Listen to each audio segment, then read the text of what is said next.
Me permitiré presentar al maestro Mario Palma Rojo, quien nos va a dictar nuestra segunda conferencia magistral de esta mañana, intitulada El Subsistema Nacional de Información de Gobierno, Seguridad Pública e Impartición de Justicia.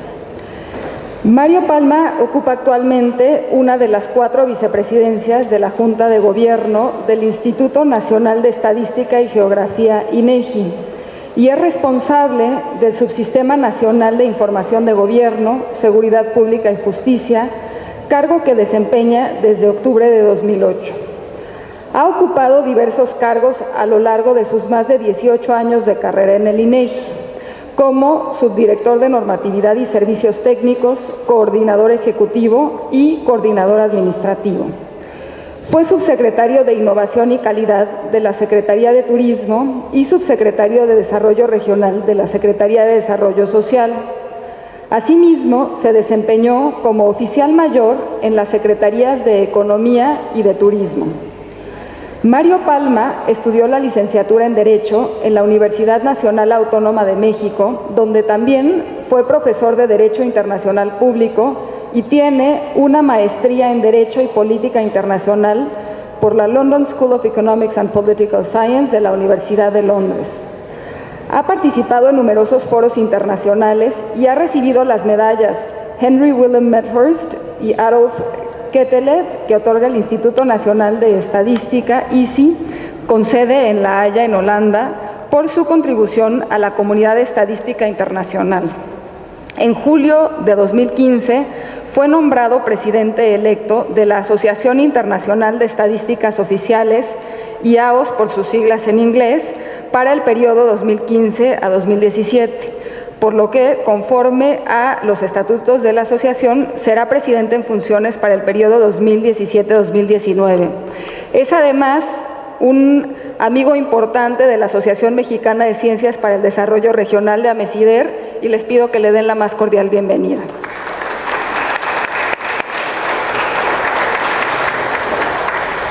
Muchas gracias, Heréndira. Muy buenas tardes a todos. Muchas gracias por acompañarnos el día de hoy.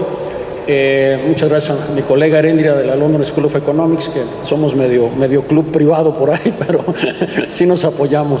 Yo les voy a platicar de información y les voy a platicar de esto desde el punto de vista del INEGI, que ustedes lo conocen, el Instituto Nacional de Estadística y Geografía de México. Y nosotros normalmente no hacemos análisis, nosotros lo que hacemos es producir y poner a disposición del público información para que los que conocen y sepan de los temas puedan hacer este análisis, y es como yo visualizo la presentación que hoy les vamos a hacer.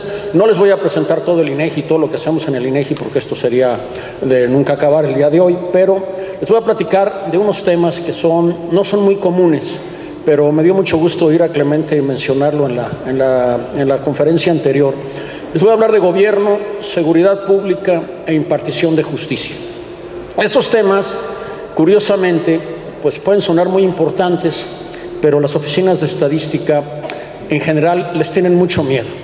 Y en particular al crimen. Yo creo que hay que tenerle miedo al crimen, obviamente, pero no por las razones correctas. Le tienen miedo al crimen porque no lo han medido en el pasado. Es más una reacción burocrática de esto es muy delicado y yo no lo conozco, no me meto. Y yo creo que, por lo que les voy a platicar más al rato, que las oficinas de estadística deben de meterse en estos temas. Lo estamos trabajando a nivel internacional. Si ponen la siguiente lámina, a ver si la alcanzan a ver. Este es el pretexto por el que nos metimos a medir esto.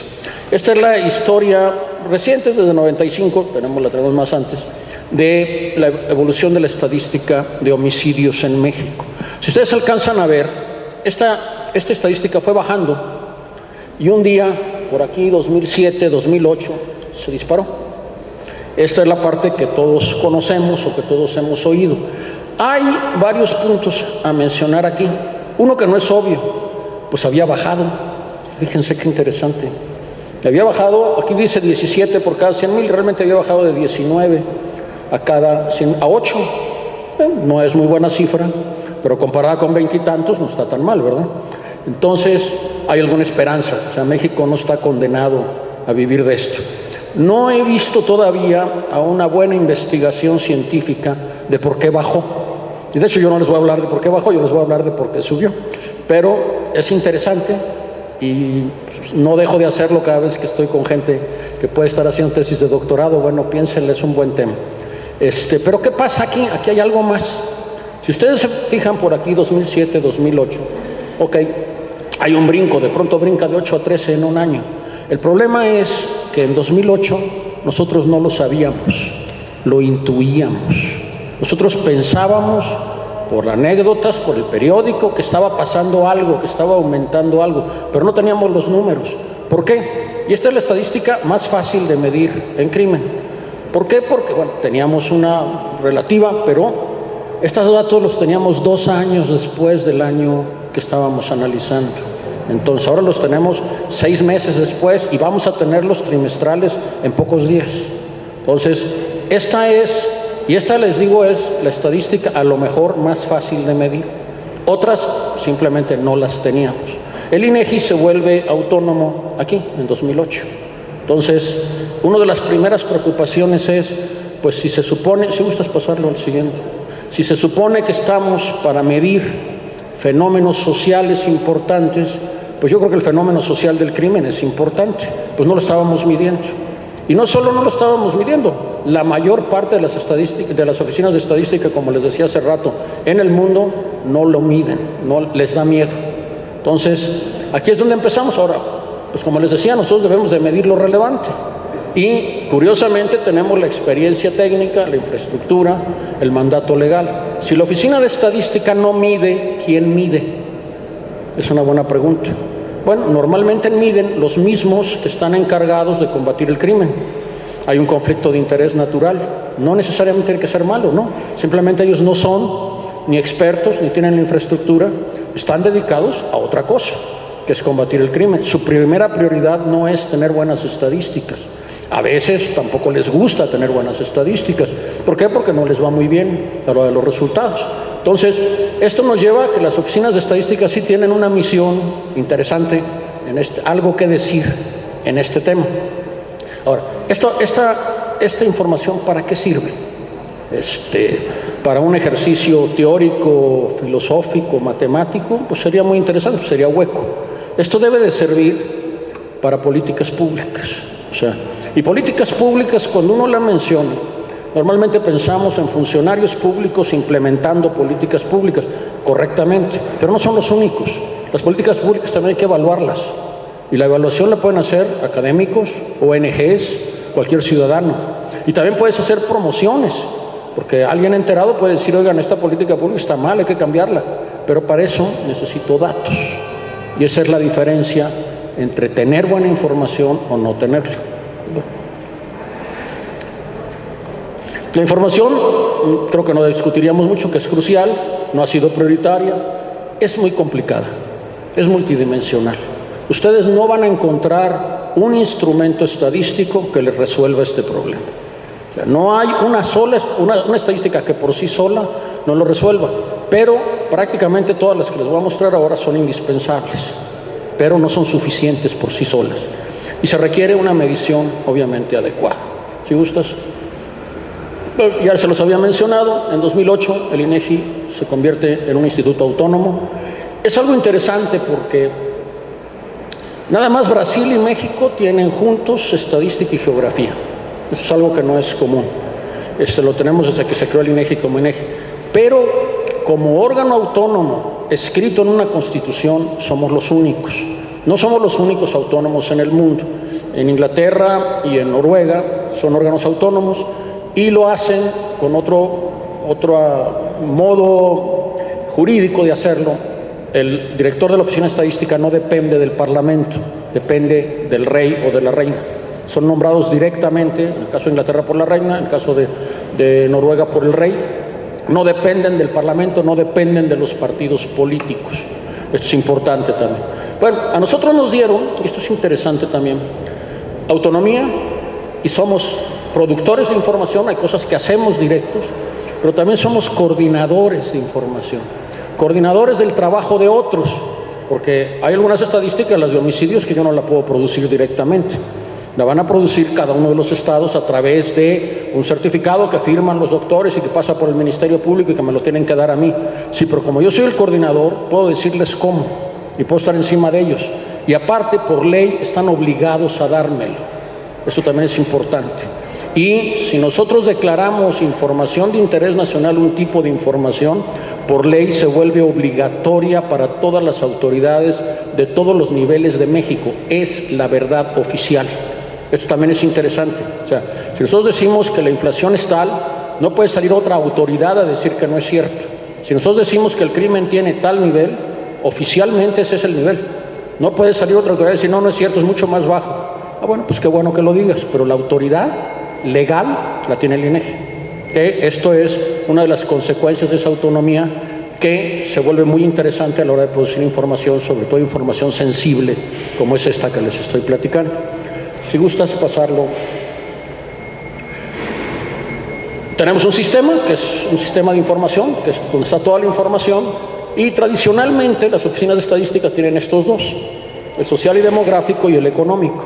Como les decía, el INEGI históricamente tiene lo de geografía, y creamos este del que les voy a platicar el día de hoy, que es producir información de interés nacional sobre estos temas. Si gustas. Para trabajar la estadística, y la ley lo contempla también, tenemos comités técnicos especializados. Estos son nada más los del subsistema de gobierno, seguridad y justicia. ¿Y quiénes se sientan aquí? Estos no los preside el INEGI, los preside la autoridad productora o usuaria más importante de la información en particular, y el INEGI nada más es secretario. Entonces, pero invitamos a ONGs, a la academia, otras instituciones, etcétera. O sea, cuando nosotros decidimos hacer una encuesta de victimización, que ahora les voy a platicar, el cuestionario, la idea de hacerla, el cuestionario, nos sentamos con todos ellos a ver si pasa o no pasa, y lo discutimos, pero lo discutimos bajo términos técnicos. Aquí no se trata de que a mí me gusta o no me gusta, no. Es si tienes un argumento técnico, bienvenido. Pero es como se trabaja. Ahí están los comités, tenemos seguridad, justicia, procuración, gobierno, prevención del crimen, datos abiertos, etc. Para darles una idea de dónde andamos. Si pasas, por favor. La cooperación internacional es muy importante en estos temas. ¿Por qué? Porque son temas delicados. Ahorita en México ya, y ahora van a ver ustedes, estamos muy consolidados, tenemos la autonomía, etc. Pero hay países en los que no pueden hacer las cosas que a nosotros se nos ocurren hacer. Entonces, y debo también decirles, hace 8 años, pues nadie sabía de estos temas. Nosotros mismos nos costó trabajo aprender, porque el INEGI no lo venía haciendo. Ahora les voy a dar una idea más o menos más adelante de qué hacíamos y qué hacemos ahora. Pero UNODC es la Oficina de Naciones Unidas contra la Droga y el Delito. Son nuestros socios. Tenemos un centro de excelencia en la Ciudad de México, que es único a nivel mundial. Viene gente de todo el mundo, viene gente de Alemania, como viene gente de Corea, o como viene gente de América Latina, de todos los países del Caribe, etcétera. ¿Y qué hemos hecho? Bueno, tenemos una conferencia que hacemos cada 2 años, el año próximo es en Mérida, en junio, sobre estadísticas de gobernanza, seguridad y justicia. Nadie tiene una conferencia de este tipo, o sea, cómo medir estos temas. No es una conferencia de crimen, no, es una conferencia de cómo medir crimen. Es un poquito diferente, pero es importante la diferencia. Creamos lo que se llamó un mapa de ruta, un roadmap, para mejorar las estadísticas de crimen a nivel mundial. Este nos lo aprobaron en Naciones Unidas de manera unánime en 2 comisiones, en la Comisión de Estadística y en la Comisión de Crimen de Naciones Unidas, en la de Prevención del Delito y Justicia Penal. Algo que nunca se había oído, 2 comisiones de Naciones Unidas trabajando juntas y colaborando, para que vean que la burocracia internacional se parece también luego a la nacional. Entonces, ¿qué logramos? Pues, por ejemplo, ya logramos la clasificación internacional de delitos con fines estadísticos. Desde 1853 se había intentado hacer. Es la primera vez que se hace en la historia. Y nada más imagínense poner de acuerdo todos los idiomas, los 5 continentes y todas las religiones y culturas imaginables. Ya existe, ya está en español, ya está en inglés, perdón. Estamos haciendo la traducción al español. Y se pueden ustedes imaginar las dificultades. Lo que en México se llama robo, en Colombia se llama hurto. Digo, eso es sencillita y estamos hablando del mismo idioma. Imagínense entre culturas y entre idiomas. Y esto se logró en un trabajo de 3 años con el apoyo de UNODC. Y estamos trabajando muy fuerte en, no sé, algo que ustedes habrán oído, que se llama la Agenda Post-2015 de indicadores sustentables para el desarrollo de Naciones Unidas. Es una gran discusión en la que en los anteriores que hubo, que fueron alrededor del año 2000, no entró el Estado de Derecho, no entró la discusión de crimen. Ahora hemos logrado meterla y va a haber una serie de indicadores que esperamos van a ser aprobados alrededor de marzo del año próximo en Naciones Unidas, pero ese es el trabajo y el INEGI está liderando. Nosotros hemos encabezado la mesa que hizo esto, participamos en todas las demás. O sea, si hay algo que México hace, y a veces me dicen irónicamente, oye, tenemos un serio problema de crimen, pero ya vamos resolviendo la parte de estadísticas. Pues sí, desafortunadamente, yo quisiera que resolviéramos también la parte del crimen, pero bueno, vamos viendo. Pásale si quieres. Esto es lo que tenemos. Y prácticamente hace 7 años teníamos las encuestas, las estadísticas de homicidios que no aparecen aquí, teníamos un poquito de información sobre justicia que levantábamos estatal, que para darles una idea íbamos a más de 600, 700 juzgados, iba una persona, dejaba una hojita, se la daban allá dentro del juzgado al último en la escala alimenticia del juzgado, que era el pobre pasante que acababa de llegar. El pobre la llenaba como podía, si se le llenaba la hoja no creo que pidiera otra, y era la información que teníamos. Ahora tenemos un censo, y hubo gente que decía, ¿por qué llamarlo censo? Bueno, porque si uno hace un censo, sienta a todos los presidentes de los tribunales de justicia de los estados, que fue lo que hicimos, y les vendemos la idea. ¿Por qué? Porque pasa algo muy curioso. Los presidentes de los tribunales, como casi siempre los jefes más altos, son a los primeros que engañan sus subordinados y no les dicen la verdad. Los primeros interesados en saber qué está pasando son ellos. Y cuando uno se los dice y se los pone claro, empiezan a cambiar las cosas. Entonces, de pronto tenemos que estábamos subcontando en un 40% el número de expedientes que había en los juzgados. Ese es el promedio nacional. Hay estados con más, hay estados con menos. Entonces, nada más que cambiamos, en vez de que fuera el último de la escala alimenticia el que me hiciera la hojita, ahora es el primero de la escala alimenticia. El presidente del tribunal me lo tiene que firmar la hoja. Alguien me dice, oye, pero tampoco puedes saber, sí, pero les da un poquito más de miedo y cumplen un poquito más cuando lo firma el presidente del tribunal y lo pide el presidente del tribunal. Entonces, esa es un poquito la historia, pero por ejemplo, lo que nosotros teníamos de información antes de hacer el censo es era el 4% de lo que tenemos al día de hoy, para que se den una idea de lo que puede cambiar, hacer las cosas con un método y trabajando junto con las instituciones. También nos pasaron cosas curiosas cuando fuimos a proponer el primer censo de procuración de justicia. Hay algo que se llama la Conferencia de Procuradores de Justicia del país, son los procuradores generales de cada estado. Se los propusimos y ese día 6 de ellos, en la reunión, era privada, pero estaban en su grupo, dijeron que ellos más o menos dijeron lo mismo, que ellos no daban información para que les pegara, entonces que no les gustaba la idea. Nosotros los tuvimos que convencer de que en esa profesión de procurador a uno le pegan independientemente de que pague o no pague. Es mejor que te peguen, o que te peguen por información que es real y no anecdótica, y que la sepas tú como procurador. Bueno, llevamos ya 4 censos y ya no protestan. Creo que no están satisfechos, pero ya saben lo que pasa. O sea, la diferencia es que ni ellos sabían. Ahora ya tienen una muy buena idea de qué hay. Como ustedes pueden ver aquí, hay censos, hay encuestas y el otro son los registros administrativos, son los 3 instrumentos por antonomasia. ¿Qué hemos logrado? O sea, bueno, la información obviamente en los estados es muy variada. Hay estados mucho más avanzados, hay estados menos avanzados, pero poco a poco el hecho de hacerlo al mismo tiempo y trabajarlo juntos ha hecho que los rezagados empiecen a alcanzar a los otros. Esto sí funciona porque se compara. Y les puedo platicar otra anécdota. Un jefe de policía de un estado, no de aquí por cierto, pero no puedo decir de dónde, me negó la información en uno de los primeros censos de estos.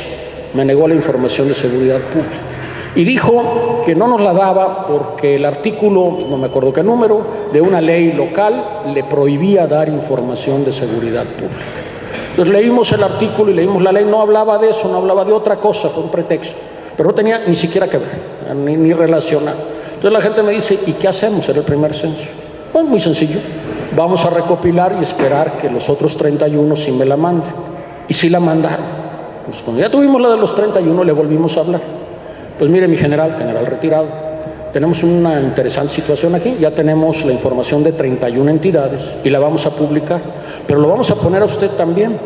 Y vamos a poner una señal abajo que va a decir que el jefe de la policía del Estado nos dijo que conforme al artículo tal de la ley tal, lo cual en ese momento ya tanto él como nosotros sabíamos que era mentira, nos dijo que no nos lo podía entregar porque se lo impedía la ley. Entonces, la información llegó a los 8 días y nunca hemos vuelto a tener un problema. Bueno, son cosas que van sucediendo.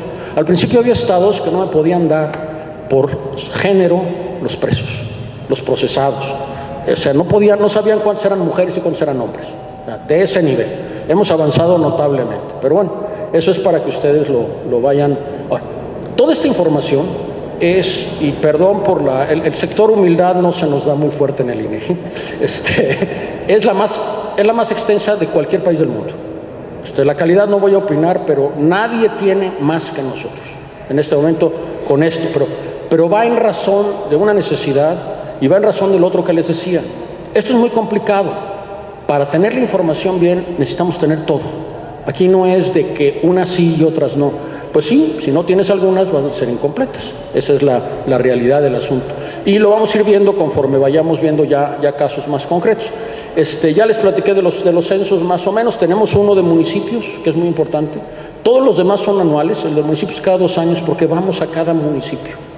Y ustedes imagínense, ustedes que conocen desarrollo regional, lo que es ir a cada municipio de este país, donde hay presidentes municipales que no hablan español, que no terminaron primaria. Hay presidentes municipales que tienen 15 funciones, el mismo presidente, porque no hay para más. Entonces, esto hay que hacer. Lo dividimos en 2 partes. ¿Por qué? Porque nada más duran 3 años la mayor parte de ellos. Entonces, si uno llega muy recién electos, no tienen ni idea de qué está sucediendo. Hay que darles unos meses. Entonces, agarramos primero a los que tienen más tiempo y luego agarramos a los que acaban de llegar en el mismo año, pero tenemos que hacer esa división. Pero la información que tenemos ahí, tenemos, nada más para que sepan ustedes y tengan una idea, tenemos el tamaño de las cárceles municipales de cada municipio del país. Les podemos decir cuánto mide la cárcel, si la usan para hombres, para mujeres, la usan mixto o no tienen idea. Todo eso se los podemos decir y es por darles un dato de información. También tenemos algo de parte que no es de este subsistema, pero lo que es el uso de desechos sólidos y el uso de agua. Eso también lo tenemos por municipio. Y toda la información, toda sin excepción, está publicada. Ustedes pueden entrar, es gratuita. Y está la metodología y las bases de datos. O sea, no solo la selección que les voy a mostrar ahora, sino que están las bases de datos. O sea, un investigador puede hacer lo que quiera con esta información. O sea, realmente es una información muy útil y la tenemos por municipio, otra la tenemos por estado, las que les he ido platicando, y otra federal. Curiosamente llegó a haber un momento en que la federal era la que se nos estaba quedando atrás. Teníamos muy buena información y ustedes traten de encontrar la federal. No está en el mismo lugar y los parámetros son diferentes.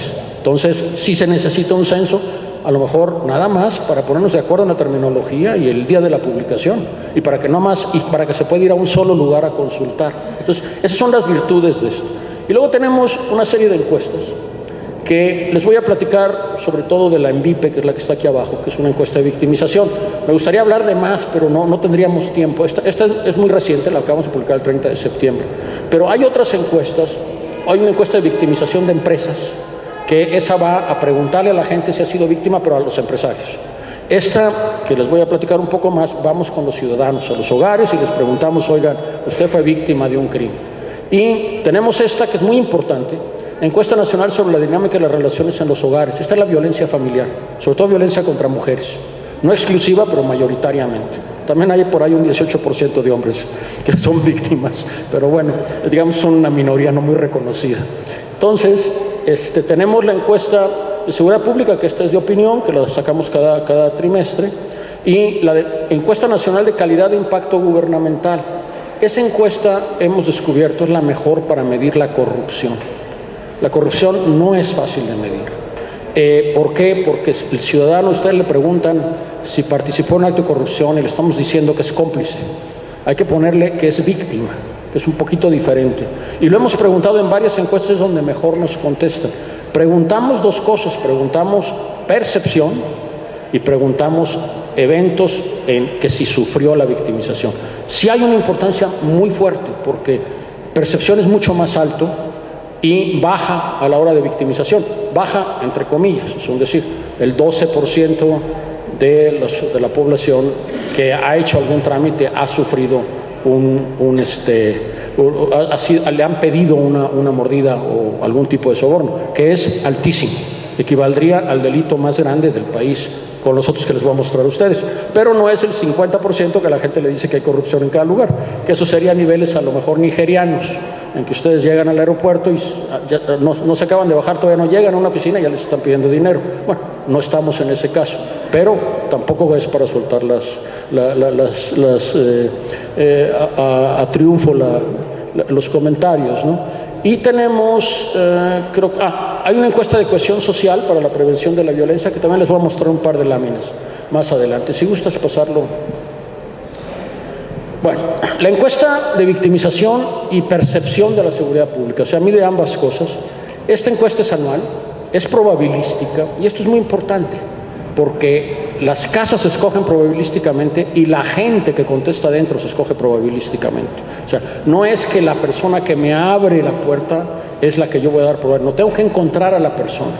Y esto hace las encuestas muy caras, porque si va a regresar a las 10 de la noche, mi encuestador tiene que regresar a las 10, o si va a estar el sábado, tiene que regresar el sábado, o a lo mejor regresa 3 días. Pero es la gran diferencia, para que ustedes tengan mucho cuidado, por qué muchas encuestas privadas no dan los resultados, sobre todo las electorales. ¿Por qué no hacen eso? Porque van, llegan y si no está, entrevistan al que abre o se van a la casa de junto, pues ya valió. Eso no es estadística. Esto las hace un poquito, y ellos todavía tienen que ganar dinero, nosotros no. Entonces, ya imagínense la situación. Vamos a 95,000 hogares. Esto es muy importante porque es una encuesta muy grande que nos da datos a nivel nacional y a nivel estatal, y a partir de esta encuesta ya de 32 áreas metropolitanas que vamos a ver. ¿Qué nos da? Nos da víctimas, nos da delitos, nos da la cifra negra, o sea, lo que no se reporta, que esto es muy importante. El costo de la delincuencia, hacemos un cálculo, percepción de seguridad y la confianza en las instituciones. Les voy a mostrar, si gustas pasarlo, algunas láminas, no podemos ver todas, pero sí los invito a que lo vean, porque está a nivel estatal. O sea, ustedes pueden entrar por estado, todo lo que yo les muestro a nivel nacional, voy a mostrar un poco de Morelos, lo pueden tener por estado y pueden ustedes sumar estados. Y también por 32 áreas metropolitanas.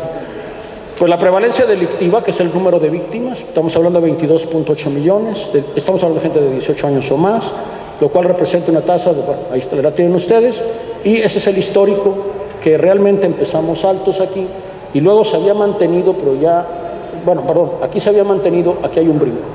Aquí hay un brinco que más o menos se mantiene, pero sí es un brinco estadísticamente relevante. Entonces, esto nos da una idea. Ahora les voy a platicar más adelante los tipos de crimen para que ustedes tengan. Sí, pasa.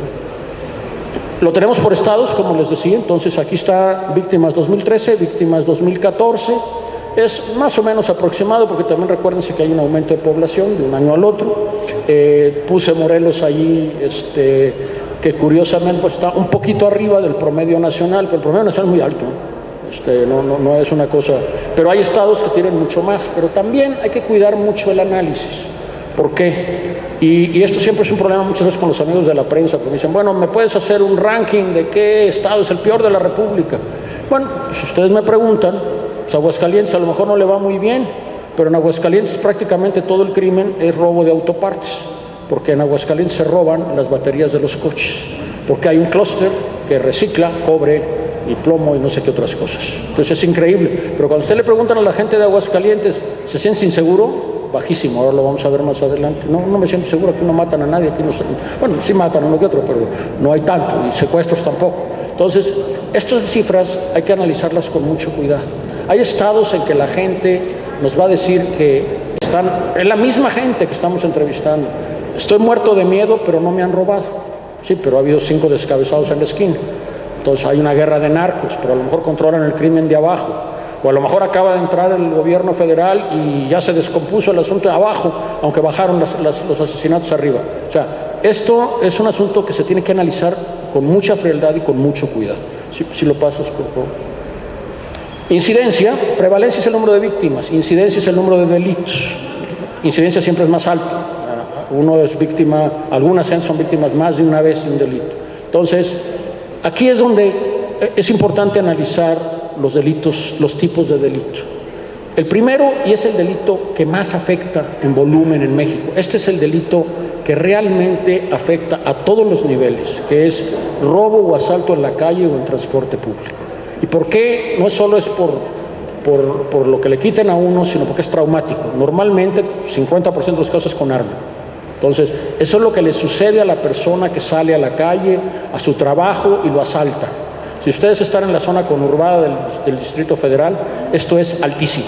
Es el, de hecho, siempre habíamos tenido 1.3 por víctima, se nos fue a 1.5 porque en el Estado de México es 2. O sea, las posibilidades de que lo asalten a uno en un camión, en un minibús, son altas.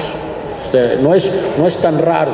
Entonces, hay delitos mucho más escandalosos, mucho más graves para la familia. Bueno, si mataron a una persona, hubo un secuestro, son muy fuertes, pero en volumen no afectan a tanta gente, aunque el volumen es alto en proporción, pero nada comparado con los millones que son aquí. Entonces, y el segundo es extorsión. Nada más que extorsión tiene una diferencia. Extorsión no siempre son exitosos, de hecho, cada vez son menos exitosos. En 2010, el 9.3% de la gente que recibía llamadas pagaba. Las campañas que ha habido han hecho que esto baje, pero también bajó a 5.4, pero también subió el número de llamadas. O sea, el bandido pues dice, antes con 10 agarraba uno, ahora lo hago con 20 o con 30. O sea, eso también va, aunque ahorita ya no se nota tanto, pero en años anteriores sí hubo un brinco en su momento. Pero estos son los delitos, y si ven entre los dos delitos es más del 50% de los delitos del país. Este es donde está la problemática y, como pueden ver, ha ido bajando, al revés que con las empresas, porque aquí es telefónica la extorsión. En las empresas es presencial y ahí el 30 y tantos % de la gente paga. ¿Por qué? Porque llega el tipo y llega con un arma, o lo asusta a uno de verdad. Entonces, esta es la información que no teníamos, ahora ya la tenemos. Esta y todo lo que van a ir ustedes viendo. Si gustas pasar. También medimos los costos del delito, que es lo que los afectó directamente, lo que tuve que hacer si puse una reja, si tuve que comprar el Doberman. Curiosamente en las empresas ha estado bajando el tipo de la prevalencia del delito. ¿Por qué? Porque ya le gastaron, ya invirtieron en la tienda de abarrotes, ya hay una barra. Y al señor ya no lo asaltan, lo asaltaron 3 veces, pero ahora ya no me vuelven a asaltar o les va a costar más trabajo. Pero hay una inversión pues que es el 1.27% del PIB y no incluye los costos de las empresas, que ese es como 0.75, nos manda como a 2.10, algo así, los dos sumados. Todavía no incluye la gran corrupción, que esa no hay manera de medirla. Pero bueno, ya les da a ustedes una idea de que esto es costoso, al país le cuesta. Los amigos del INCO dijeron el otro día, ¿cómo es? Transamos pero no avanzamos. Bueno, también el crimen impide que la gente avance. O sea, esto es nada más unos cuantos los que se pueden beneficiar. Okay. Si gustas, la cifra negra. Les decía que en países como avanzados, es muy importante porque esto nada más lo podemos saber a través de encuestas de victimización. Aún en países avanzados, Canadá, Inglaterra, Estados Unidos, el 60% del crimen no se reporta. Entonces, pero en el caso nuestro es el 92.8. Y lo que necesitamos saber es qué es 92.8 y por qué es. Entonces, por cada estado nosotros sí les podemos decir por qué, porque el crimen puede ser, fue muy pequeño, no tengo pruebas, me llamaron, colgué y no tengo el teléfono, o, que es muy grave, no voy porque son corruptos los ministerios públicos, porque tengo que tratar 4 horas. Todo eso lo preguntamos, todo eso está, y está por estado. O sea, lo pueden consultar cuando gusten ustedes, ¿no? Entonces, esa es la historia de la cifra negra. Bueno, ¿por qué es indispensable esta encuesta? Porque si no, no tengo cifra negra. O sea, si no soy como un ciego tratando de ver dónde me encuentro. Pues puede ser 93, pudiera ser 80, pudiera ser, no sé. El hecho es que es 92, 93. Y eso es lo que nos ha dado casi todos los años, más o menos. Por ahí va la cifra. Si pasas, por favor. Entonces, la percepción, bueno, a lo mejor porque la encuesta es de crimen, pues lo que nos dicen es que pues lo que más me preocupa es la inseguridad, pero lo tenemos por estado. Eso también es importante. Si quieres, pasa el siguiente. Y aquí es algo lo que les decía, por ejemplo, aquí está 2014 y 2015, la encuesta, la percepción. Una cosa, la pregunta es del año anterior de los delitos, de la victimización, pero la percepción es al momento de la encuesta. Entonces, ¿qué percibe usted? No qué percibió el año pasado.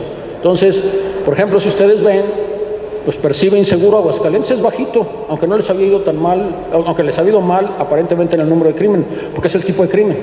O sea, no es un crimen tan aparatoso, tan dañino, pero pues ahí nos da Morelos, por ejemplo, pues ahí lo tienen, está muy alto, bajó 3 puntos de un año al otro. Esperemos que se mantenga la tendencia y nos da una idea de dónde andamos, ¿no? Si gustas pasar al siguiente. Bueno, tenemos la prevalencia delictiva, es un ejemplo nomás.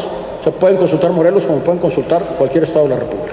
Entonces, esto les da una idea. Los delitos más frecuentes, curiosamente, robo o asalto aquí es el segundo, extorsión es más alto en ese año, y luego amenazas verbales. Y algo que es interesante, que también preguntamos, no es tanto ser víctima, sino ¿qué ha visto usted en su vecindario? Es una pregunta muy interesante por los resultados. Bueno, en todo el país que se consume alcohol en la calle, no en el restaurante. O sea, esto es, si Giuliani estuviera en México, en vez de ir contra los que pintarrojan puertas, iría contra los que toman alcohol en la calle. Ahí es donde empieza el asunto. Existen robos altos, se consume droga. En todo el país está alrededor del 40%. ¿Qué nos dice esto? Miren, medir el consumo de droga, que es una discusión también muy importante y que va a venir más cada día, es muy difícil. Nosotros en la otra encuesta que les voy a mostrar le preguntamos a los chavos de 12 a 29 años, a 29 no están tan chavos, pero bueno, ¿consumes droga? Me dicen poquitos. ¿Tus amigos consumen droga? Se va para arriba. Qué curioso, ¿no? No es tan fácil. Hago la encuesta y el papá está ahí como que queriendo oír a ver qué me contesta el muchacho. No le pregunto porque le doy una tablet para que la conteste ahí, pero de todas maneras me cuesta trabajo.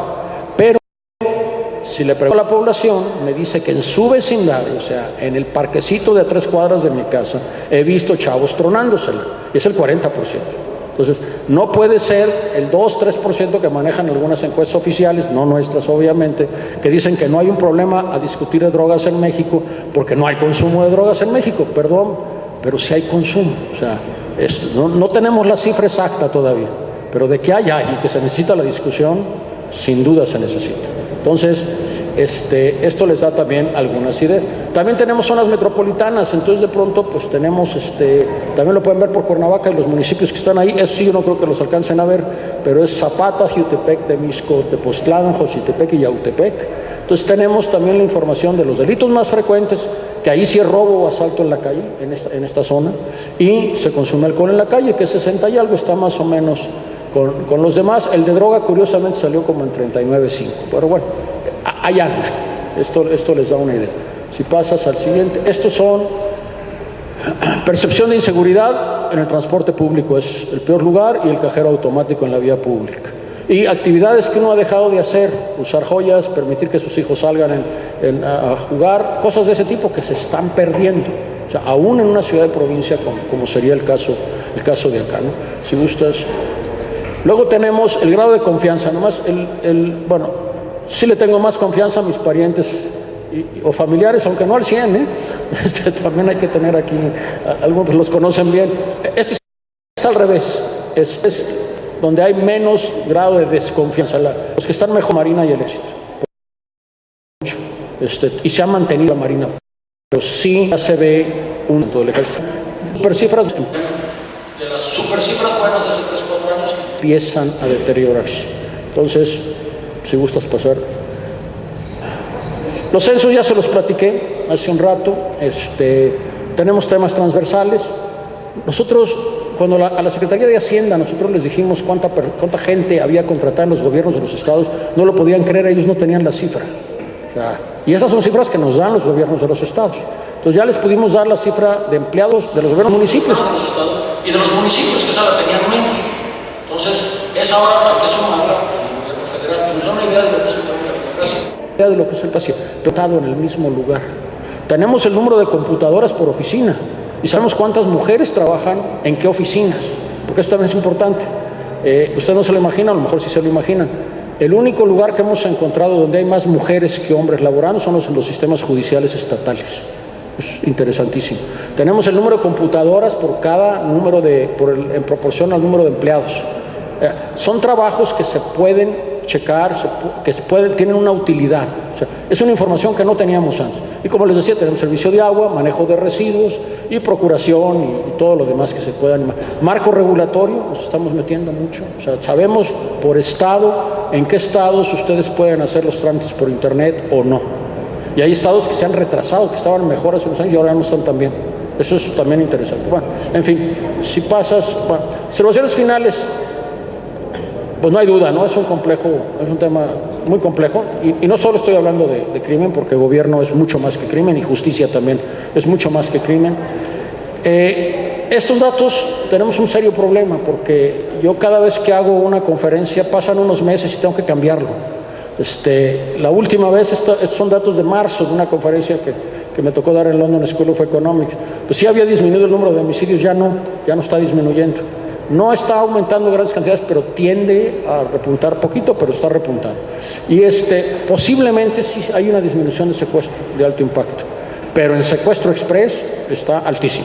¿Sí? Y ese es el secuestro del ciudadano que no es tan rico y que tiene mucho menos defensa y que nunca va a acudir con autoridades porque le está dando gracias al cielo de que está vivo. No va a perder el tiempo porque ya le dijeron que tienen todos sus datos y que son amigos de la policía. Entonces, ahí tenemos una cifra negra, no del 93, es del 99 y algo, o sea, para que se den una idea de dónde andamos. O sea, 93 es un promedio. Bueno, la de incidencia delictiva se han mantenido sin cambios, hay pequeñas bajas en algún lado y se mantiene una alta cifra negra, eso sí lo podemos concluir. Si estuviéramos hablando de delitos contra empresas, sí estamos viendo una ligera tendencia a la baja, que pensamos se explica por eso, ¿no? Y creo que ya ahí terminamos, ¿verdad? Sí. Entonces, bueno, es Conociendo México, esa era la propaganda por parte del INEGI. Con mucho gusto, si hay alguna pregunta, ahorita.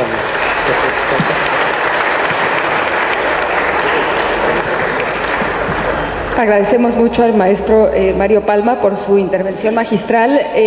Como habíamos planteado al inicio, las preguntas y respuestas las haremos en vivo. Hay un micrófono allí. Les pido que pues se levanten a hacer su pregunta y no se les olvide decir, por favor, su nombre y la institución de la que proceden.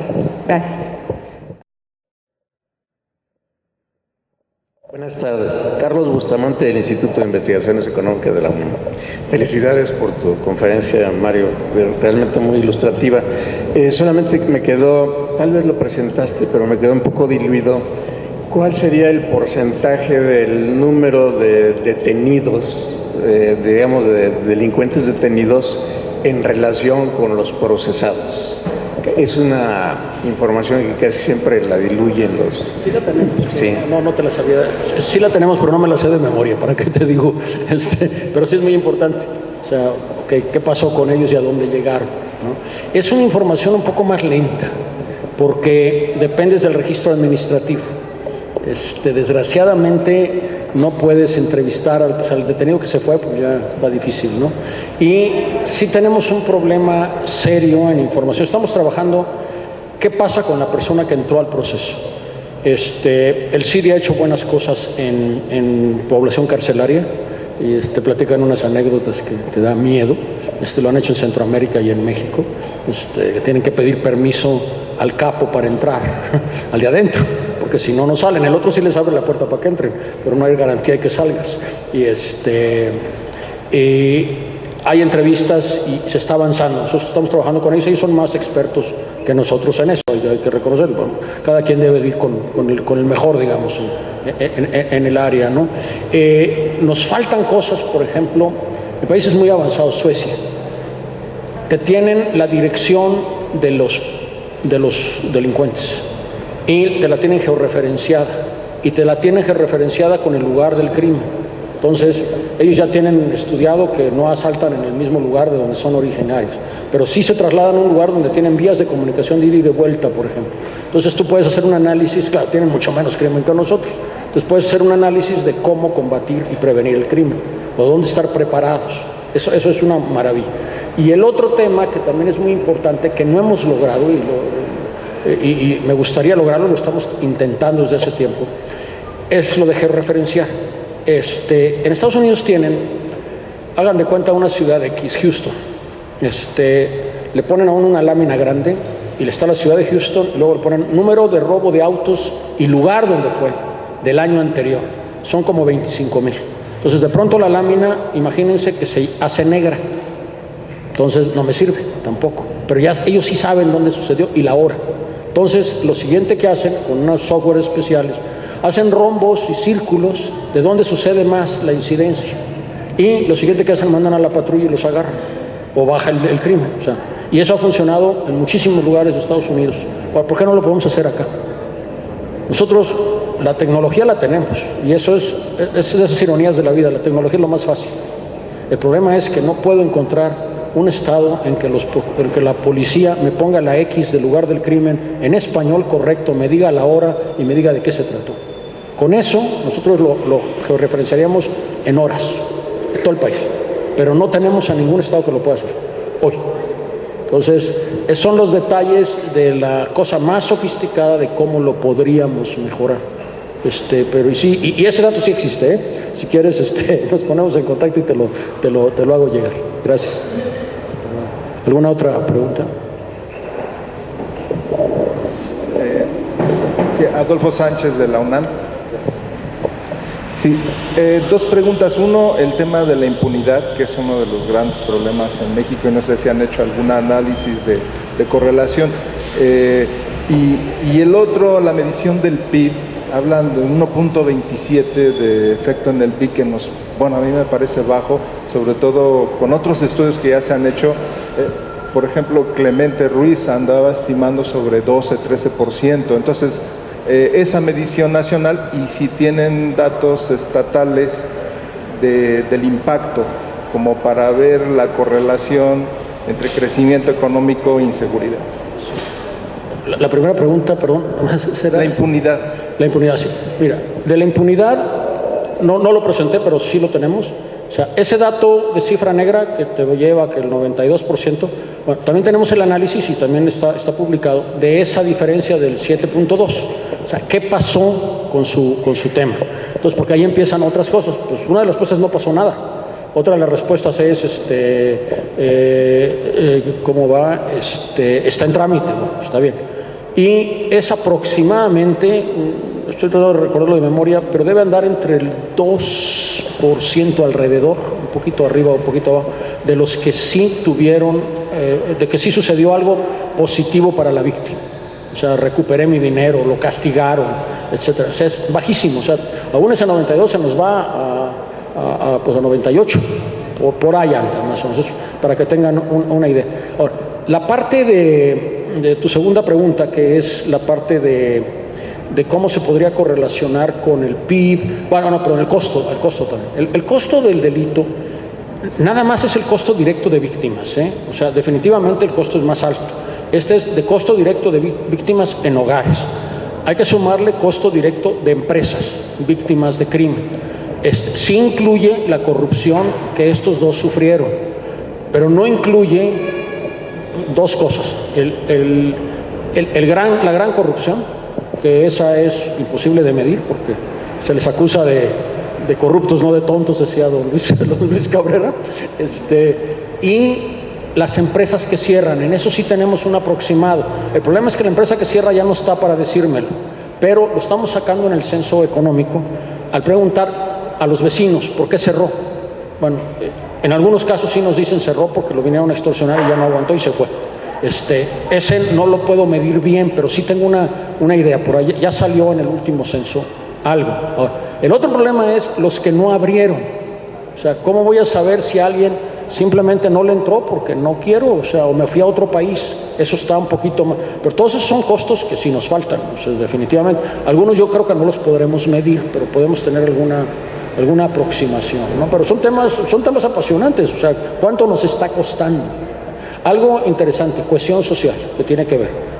En algunos estados relativamente pobres del país, el crimen no es tan grave y la gente se une contra el crimen como se une contra muchas otras cosas. Oaxaca, por ejemplo, el mismo Chiapas. Es interesante. Tenemos un problema de menor cohesión social en los estados del norte, que se supone que son más avanzados. Eso sí lo hemos podido. No hemos podido en los estudios internos, que no nos toca hacer análisis, pero sí hemos tratado de buscar correlaciones. Nos cuesta mucho trabajo encontrarlas entre crimen y seguro la existe. Nada más que es muy difícil medirla. Yo siempre cuando me sale esta pregunta, platico una anécdota muy interesante. Jorge Serrano y yo somos de origen sinaloense. El Señor de los Cielos, Carrillo, fue pescador en el rancho de unos amigos nuestros, y de chamaco. Era un niño pobre que no podía ir a la escuela y era pescador en el rancho. Oye, lo trataron bien porque era medio vengativo, parece ser que no había consecuencias, ya se murió o lo mataron hace tiempo. Pero pues ese es un caso de alguien que no tuvo oportunidad ni económica ni de educación, pero lo puedo medir dentro de un estado como Sinaloa, que es relativamente rico, contra un estado, híjole, pues porque podría yo sacar 10,000 casos que vivieron igual y que son gente decente. Entonces, no es tan fácil encontrar la correlación, pero bueno, es apasionante. Yo esos temas creo que nos falta mucho y tendremos que seguir trabajando, ¿no? Perdón si hay algún otro, por favor, Jorge. Perdón que ya te descubrí que eres de Sinaloa. Bueno. Perdón. ¿Qué tal? Muchas felicidades por su conferencia, su presentación muy ilustrativa. Soy Rafael Vela Martínez, de la Universidad Veracruzana. Vengo del estado donde no pasa nada y precisamente, y todo es importante, por eso es que no se atiende a la gente al pie de las banquetas, ¿no? A pesar de que les desaparecen sus hijos e hijas. Y precisamente sobre ello va relacionada mi pregunta. ¿Qué tan confiable es la información que ustedes tienen cuando proviene de las procuradurías o fiscalías, si estas personas son nombradas por los gobernadores? O sea, ¿hasta dónde la información podemos sentirla que realmente es confiable, o si se está trabajando alguna metodología, algún cruce de información para hacerla mucho más confiable, ¿no? Sí, Rafael, gracias. Mira, es una pregunta muy pertinente. Obviamente no todo es ineficiencia, también puede haber intencionalidad, digamos, ¿no? en la calidad. ¿Cómo lo combates? En gran parte con esta variedad de temas. O sea, Veracruz, curiosamente, nos está apareciendo en una franja que va desde Tabasco, Veracruz, Tamaulipas, en que la gente se siente altamente insegura. No la teníamos hace 5 años, pero ahora está muy, muy claro. El crimen, digamos, este crimen no está tan alto aparentemente en Veracruz, todavía, pero sí ha subido notable. Ahora, ha subido en todos lados, ¿eh? Nuestros estados modelo, Yucatán, por ejemplo, perdón, ya estaba buscando el tiempo. Yucatán, que es el estado mejor en homicidios y en otras cosas, pues la sensación de inseguridad casi se nos ha ido de un 17% y ya se fue al 30%. Es cierto que todavía los homicidios están bajos, se puede comparar casi con Canadá, está un poquito arriba de Canadá. Entonces, tú tienes que juntar todo. Ahora, ¿qué hace? Tenemos varias cosas ahí. En las encuestas tenemos muy buena respuesta. La gente le confía mucho al INEGI. A veces sentimos que nos confían porque no tienen otra gente a quien decirle que han sido víctimas. Entonces tenemos que cuidar mucho, hay algo que se llama telescopeo, de que no nos sumen delitos que no son del año, que no nos sumen en un caso de secuestro, que no nos pongan al tío que sí lo secuestraron en el año correcto, pero que no vive en esa casa, porque eso me rompe la probabilística. Tiene que ser alguien que come y duerme en esa casa. Detalles de este tipo, pero eso creo que no tenemos un mayor problema. El problema es, al último, el que tú decías. ¿Cómo le hacemos en la estadística, que es un registro administrativo que no lo produjimos nosotros, sino que nos lo presentan ellos? Entonces, ahí trabajamos directo con ellos, es un poco lo que les platiqué anecdóticamente, pero sí es sentarse con ellos y decirles, a ver, señores, hay que producir esta información, la primera. Necesita cuando menos estos requisitos, sí, me los tienes que dar por género, hijito. O sea, y me tienes que dar los delitos. Entonces vas trabajando, pero vas creando un trabajo. Les voy a dar un ejemplo que tiene que ver con narcomenudeo, que es un ejemplo que nos acaba de suceder. Alguien me preguntó a mí, oye, ¿qué proporción de la gente que en narcomenudeo están agarrando en los estados consumió, es hasta 5 gramos en marihuana que se permite la posesión, consumió entre 5 y 50? ¿Me puedes dar ese dato? Pues me voy al dato y no me lo estaban dando las procuradurías, fue hace unos meses, ¿eh? ¿Por qué no me lo estaban dando? Pues vamos a averiguarlo. Entonces, para empezar, más que 7 u 8 me estaban dando, a lo mejor 9. Todos los demás no me daban el dato, pero de los que me lo daban, ninguno me lo daba por droga y por cantidad. O sea, me decían, tengo tantos por marihuana, tengo tantos por cocaína, en narcomenudeo. Ok, ¿cuánto por cuántos gramos los agarraste, porque en marihuana sería de 5 gramos a 5 kilos, y en los demás cada cual tiene el suyo, ¿no? Entonces, no, pues no te puedo decir. Es más, no te puedo decir si fue marihuana o si fue cocaína. Entonces empezamos a trabajar con ellos, y lo que hacemos es, como ya las relaciones con los procuradores, el tema lo subimos en ese comité técnico que vieron ustedes al principio, de Procuración de Justicia. Bueno, ya es un tema, es el tema prioritario para el año próximo, y lo trabajamos este año. Pero, ¿qué sucedió?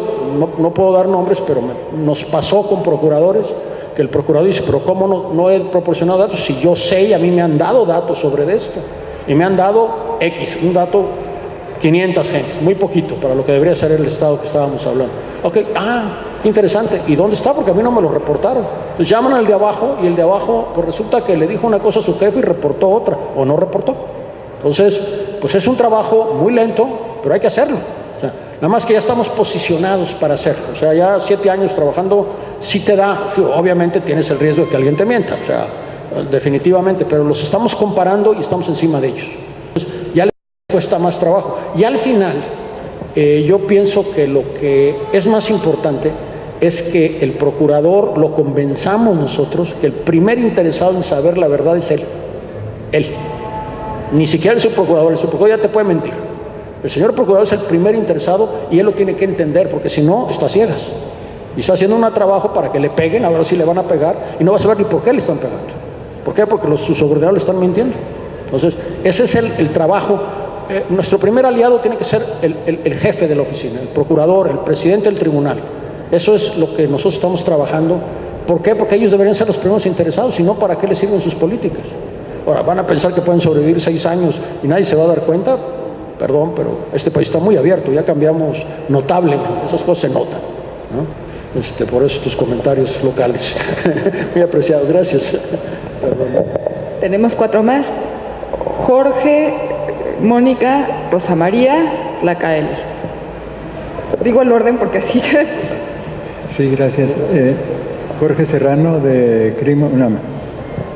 Mira, tenía varias preguntas. Quizá empiezo diciendo que me parece estupendo como enfoque, que, como nos decías al principio, está todavía en pocos países, pero yo creo que el futuro en la mayoría de los países va a ser muy promisorio, ahorita que estamos en una dinámica tan acelerada de globalización.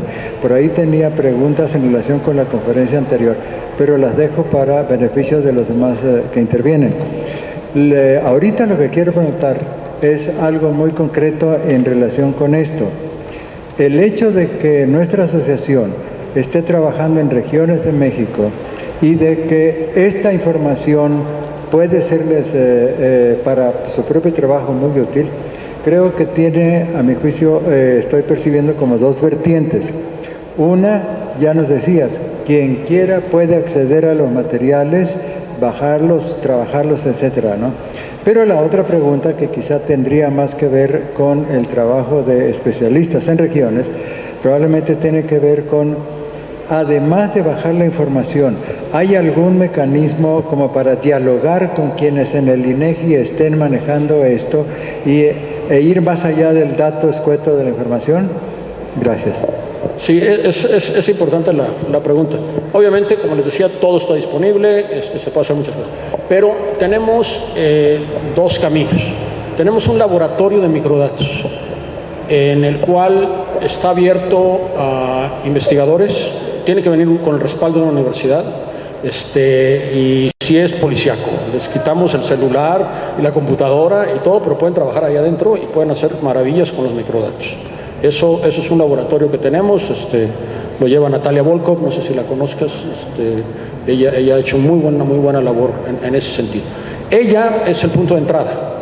Si se necesita más trabajo, por ejemplo, con la gente que hizo las encuestas, con estos, los mismos que los encargados, ella se los va a sentar si no lo pueden sacar en el laboratorio. O sea, ese sería el camino, digamos, ¿no? Sí, con toda confianza me pueden decir a mí o pueden contactarla a Natalia, es muy eficiente, ella realmente está muy comprometida. Es algo nuevo, el laboratorio lo hicimos, pues tendrá 2 años, yo creo, y tenemos un serio problema de espacio, ya tenemos que aumentarle espacio y gente, ¿sí? Porque sí ha tenido un muy buen efecto. Creo que es algo, está a su disposición, por favor. Gracias. Jorge, buenas tardes. Mi nombre es Mónica Navarrete de la Universidad Tarapacá de Arica, Chile. Me sumo también a la intervención de Jorge, ¿no? Que este es un tema de interés ya para varios países, en particular para Chile. Y la pregunta tiene que ver con las estadísticas de tus estadísticas, un poco relacionado con la intervención de Jorge.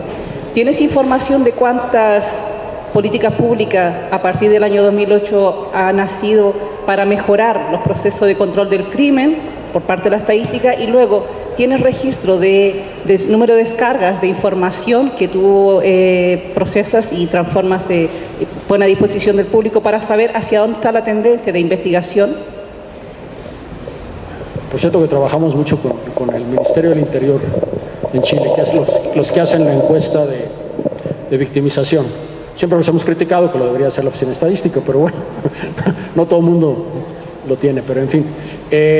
Nosotros, miren, les voy a dar algunos ejemplos. Obviamente medir el efecto directo es un poco complicado, pero en el Plan Nacional de Desarrollo, el indicador para el gobierno federal, puesto por el propio gobierno federal para el Plan Nacional de Desarrollo actual, es la MVP, es el dato de prevalencia. O sea, ellos lo pusieron y está para la medición. O sea, la medición del éxito de sus políticas públicas va en relación a este indicador de prevalencia. Eso les da una idea de la influencia que se ha logrado en este tipo de cosas. La encuesta de cohesión social, esa realmente no fue idea nuestra. Nos lo pidió la Secretaría de Gobernación, nos lo pidió el subsecretario de Prevención del Crimen, el anterior, y la hicimos con ellos. O sea, eso es un dato pues también interesante. Miren, nosotros como vemos las cosas, nosotros no somos militantes antigobierno ni nada de eso. Nosotros somos autónomos y debemos de producir información para todo el que la pueda usar. Y el que la debe usar preponderantemente debe ser el gobierno. No es el único, como hemos dicho, bueno, están todos los niveles de gobierno, pero aparte debe servir a la ciudadanía y debe servir a los críticos del gobierno también. O sea, eso creo que es importantísimo. Entonces, es como nosotros lo estamos... si me preguntas cuál es nuestra estrategia cuando nos sentamos con un procurador o con un presidente de un tribunal o alguien así, no es solo tú debes de saber, sino qué te puedo yo servir. O sea, qué información no tienes para que yo te la dé. Normalmente vamos adelante de ellos, pero esa es la actitud. O sea, la actitud es a ti para hacer bien tu trabajo, qué información te sirve de la mía. Ese tiene que ser el tipo de trabajo. Lo que pasa es que aquí sucede algo interesante, o sea, a nivel internacional, pero también, y sucedía antes en México. O sea, el funcionario público tiene miedo al estadístico, pero el estadístico también le tiene miedo al funcionario público. ¿Por qué? Porque pues va con el señor jefe de policía y luego son medio malhumorados, ¿no? Bueno, pues sí, pero tienes que ir con él. Y el otro le tiene miedo porque dijo, me va a exhibir. Bueno, si empezamos así no vamos a llegar a ningún lado, ¿no? Entonces tenemos que encontrar dónde nos conviene a ambos. Y conviene en el buen sentido de la palabra, ¿no? Eso es el fondo, ¿no? Últimas dos preguntas, Rosa María y Pacaile, les pido que sean lo más breves. Buenas tardes, vengo de la Universidad del Estado de México, estado donde todo pasa, ¿no? Concretamente, yo le preguntaría, usted comentó que tiene datos de las cárceles, ¿no? Del tamaño y todo eso. ¿Qué sistema de seguridad hay en las cárceles? Bueno, estamos hablando de la fuga del Chapo, ¿no? Que fue reciente. Otro es de los males que tenemos en el Estado de México son con los feminicidios también. ¿Qué tanto se está abordando los feminicidios? Feminicidios y bueno, la corrupción va de la mano también, ¿no? Todo eso. La seguridad va de la mano de la corrupción. Sí, son dos preguntas muy interesantes. Una, no damos juicios de opinión. Yo les puedo decir cuántas cárceles hay, sí les puedo decir que la gente está sin nada. O sea, les puedo decir cuántos metros tienen y cuánta gente hay adentro. Eso sí le sirve a un investigador directamente, ¿no? En el caso de los feminicidios, la figura como tal no existía hasta hace unos cuantos años. Les costó mucho trabajo a los ministerios públicos. ¿Por qué? Al principio creo que pasó más de un año, teníamos, creo que 3 estados reportaban y unas cuantas sí. Tiene una explicación, no es una justificación, tiene una explicación. Están rebasados. Y están rebasados y poner feminicidio es probar que hay un homicidio más algunas características, o sea, es más trabajo. O sea, desgraciadamente, entonces pues, sí se detenía. Ya tenemos un mucho mejor reporte, esa es mi impresión de feminicidios. No creo que esté al 100%, pero ya lo reportan. Pero no es tanto que lo reporten, es que lo clasifiquen como feminicidio, que ese es un problema del Ministerio Público. O sea, el trabajo, y yo tengo algunas amigas que trabajaron en INEGI en algún momento que están muy atrás de esto, tienen que trabajar con los ministerios públicos para convencerlos o para convencer a sus jefes que les den recursos, para que lo clasifiquen bien. Porque pues uno al último pues sí les dice cómo clasificar, pero si el tipo no tiene la figura o no tiene el recurso, pues me va a seguir mandando los datos mal. O sea, sí es un problema especial, pero yo sí creo que ha habido un avance, más que en narcomenudeo que les platicaba ahora. Van más adelante, pero todavía falta, eso sin duda, ¿no? Y la encuesta del año próximo sobre violencia familiar es muy importante. Yo les recomendaría que la siguieran. Los datos han ido mejorando, es una de las encuestas viejas, eso sí ya tiene algunos años, se hace cada 5 años, si no me equivoco, es una recomendación de Naciones Unidas, pero sí es una encuesta muy sólida, que la aprobamos este año con 8,000 hogares, que ya eso hubiera sido suficiente para hacer una encuesta, pero la vamos a hacer con más de 100,000 hogares, o sea, va a ser una súper encuesta, sí. Entonces esa sí se la recomiendo, el seguimiento, no es feminicidio, es violencia familiar, pero tiene datos interesantísimos, y también cómo ha mejorado el país, O sea, en algunas cosas sí ha mejorado, notablemente. Yo les puedo platicar una anécdota. Cuando yo llegué hace 25 años a Aguascalientes, cuando el INEGI se fue originalmente, y llegaban chicas, empleadas del INEGI, a platicarme algo que yo ni me lo había imaginado, a darnos las gracias de que no les preguntábamos cuando se les contrataba si estaban embarazadas o no, porque todas las demás empresas de la ciudad lo hacían. Entonces, nosotros ni se nos había ocurrido. A lo mejor veníamos muy chilangos y no habíamos pasado por ahí, pero no se nos había ocurrido. Yo no soy chilango, por cierto. Pero ahí la gente no lo podía creer. O sea, una oficina en la que no se preguntara eso. Eso se pregunta, por cierto, en la encuesta y se nota la bajada. En 10 años sí hay mucho menos empleadores que hacen ese tipo de preguntas. Por darles un dato. Lo que yo trato de transmitirles es la riqueza de información que hay en toda la información del INEGI, no solo en este sector, es fuera de este mundo. O sea, es difícil aguantar el paso y es importante que sí exploren, conozcan.